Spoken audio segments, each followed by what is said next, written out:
नमस्कार, मैं डॉक्टर कुमार मदन मोहन संस्कृत सप्ताह के समापन के अवसर पर आप लोगों का हार्दिक धन्यवाद ज्ञापन करने आया हूं the Bihar teachers history makers group की तरफ से। जैसा कि आप जानते हैं, अभी लगातार कई दिनों से हमारे समूह के द्वारा संस्कृत सप्ताह चलाया गया, जिसमें संस्कृति और संस्कृत की तरफ लौटने के लिए लोगों से निवेदन किया गया। आज उस सप्ताहांत में मैं भी अपने कुछ श्लोक से आपके ज्ञान को और भी मजबूत बनाने की कोशिश करूंगा। अब याद रखिएगा, संस्कृत सप्ताह खत्म हो जाएगा, लेकिन यहां से शुरुआत होगी संस्कृत और संस्कृति के तरफ लौटने की। तो इस अवसर पर मैं दुनिया का सर्वश्रेष्ठ पुस्तक गीता के कुछ श्लोक लेकर आऊंगा। यह दुनिया में सबसे ज्यादा पढ़ी जाने वाली, सबसे अधिक भाषाओं में लिखी जाने वाली किताब गीता। एक श्लोक कहा गया है, गीता सुगीता कर्तव्या की मन्ये शास्त्र संग्रह है। यानी गीता में तो इतनी सारी जानकारियां हैं, उसको हम व्यावहारिक रूप से अपने जीवन के रूप में भी अनुकरण कर सकते हैं, उसको अपने जीवन से जोड़ करके देख सकते हैं।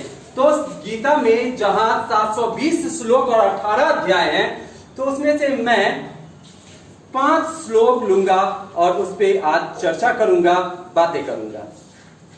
तो गीता का पहला श्लोक जो आज मैं डिस्कस करने जा रहा हूं वो है, नयनम छिदन्ति शस्त्राणि नयनम दहति पावक नौचे नम क्लेद्यन्त्यापो न शोषयति मारुतः। यहां भगवान श्री कृष्ण ने अर्जुन से कहा। यहां आप ध्यान दीजिएगा कि गीता केवल अर्जुन और कृष्ण के बीच की बात नहीं है, गीता हम सब के बीच की बात है, जहां हम अपनी आत्मा को श्री कृष्ण मानते हैं और शरीर को अर्जुन मानते हुए आदेश देते हैं और ज्ञान देते हैं।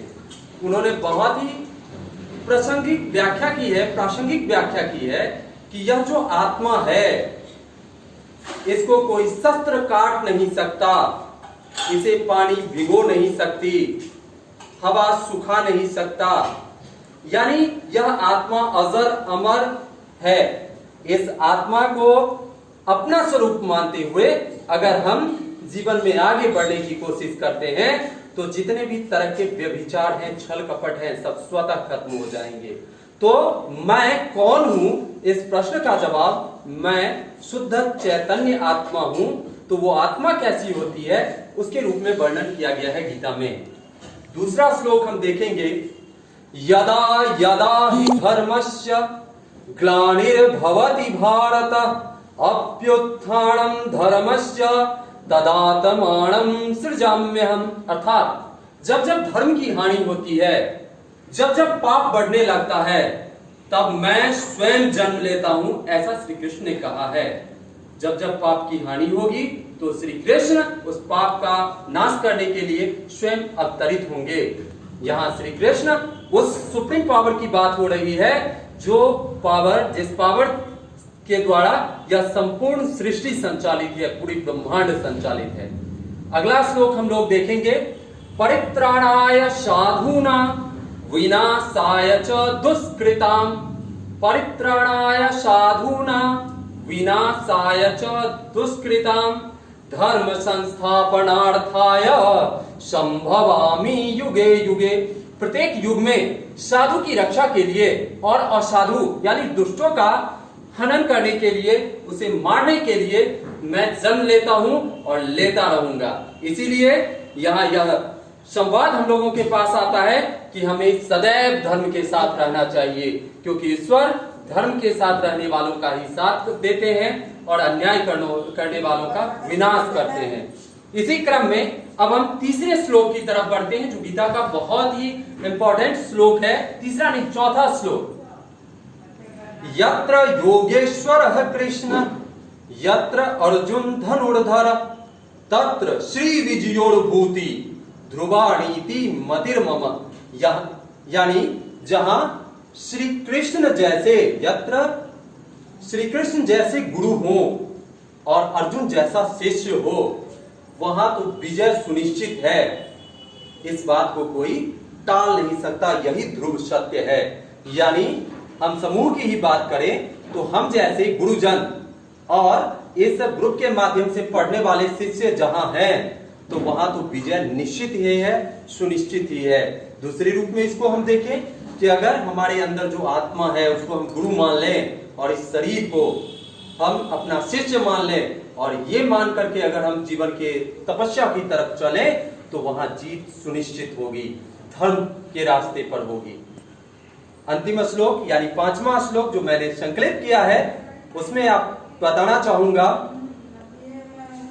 सर्वधर्माण परित्यज्य मामेकं शरणं व्रज अहम त्वाम सर्व पापेभ्यो मोक्षयिष्यामि न शुचः।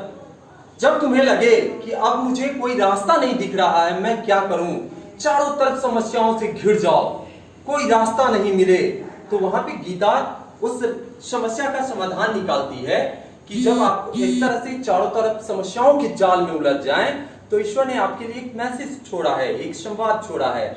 वो यह है कि सभी धर्मों को त्याग दो, सब चीज छोड़ दो और मेरे शरण में आ जाओ, मेरे शरणागत हो जाओ। अहम त्वाम सर्व पापेभ्यो मोक्षयिष्यामि मा शुचः। मैं तुम्हें उन सारे पापों से क्षमा कर दूंगा और तुम्हें मोक्ष की प्राप्ति होगी। तो आप सभी सबों से निवेदन है कि धर्मम शरणम गच्छामि, धर्म के शरण में जाइए और धर्म के शरण में जाकर के मानवता का कार्य कीजिए, नैतिकता का कार्य कीजिए। ये मानवता नैतिकता आपको अपने जीवन के उच्चतम लक्ष्य तक पहुंचाएगी और यह जो गीता शास्त्र है यह हमें जीवन को उत्कृष्ट बनाने के लिए, जीवन शैली को बेहतरीन बनाने के लिए और सबके हृदय में धर्म का दीपक जलाने के लिए अद्भुत ग्रंथ है। इसके 720 श्लोकों में करोड़ों का ज्ञान छिपा हुआ है। उसको पढ़िए, आत्ममंथन कीजिए, अनुकरण कीजिए, निश्चित रूप से आपकी विजय होगी और धर्म की स्थापना होगी। धन्यवाद।